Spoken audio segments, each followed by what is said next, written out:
When it comes to the New Zealand tourist circuit, the places which come to mind are pretty typical. Rotorua, Queenstown, Bay of Islands. But there's one spot which seldom features in travel itineraries, the Hutt Valley, and it's making waves in more ways than one. Julian Lee reports. When one imagines the Hutt, one imagines this, or even this. Not adventure tourism, surely. We're going to be on the river for about 3 hours, I'd say, 10.5 kilometres of grade 3 wilderness rafting, 62 rapids.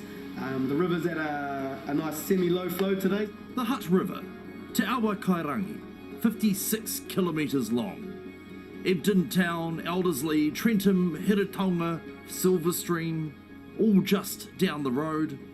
You'd never know it, but apparently there are rapids here. Native bush.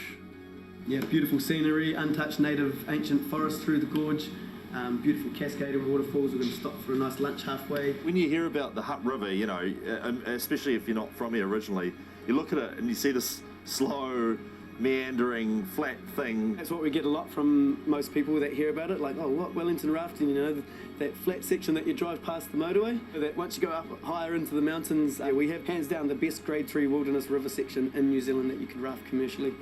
Hamish has had his own rough water ride. Got put into an adventure program, a youth development program when I was at a younger age, 11 years old. The first ever Challenge for Change program. Why was that? I was a bit of a troubled youth, up to mischief. My mentor, Gavin, he introduced me to the outdoors, bought me my first ever wetsuit, taught me how to surf, and took me diving for the first time. Maybe if I had been offered these opportunities a little bit younger, I might have bypassed a few eras in my life. And now he's passing the paddle on to others, training those who, like him, haven't had the easiest journey here, helping younger folk get their rafting guide qualifications. I've been working with a guy who's got ADHD and autism. He really struggles to focus in on things, but with the river, he focuses on the river, and yeah, you can see the passion come out just naturally. I go in and talk to the group of rangatahi about my upbringing and the path that I was on, and the hurdles that I had to jump over to become a business owner, and they really appreciate that because they can relate to a lot of the struggles, and then they get to come out rafting. Like rafting on the Hutt, there's nothing orthodox about this business, including employment.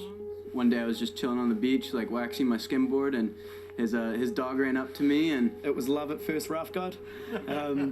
Parker had a skimboard, my dog was running around. Said I should come out and work for him, so I came up here. I'd never rafted before. Up the creek with a paddle, in the least likely of places, forging a new path. Wellington's first proper dive into adventure tourism. You only live once, so it's all or nothing, eh?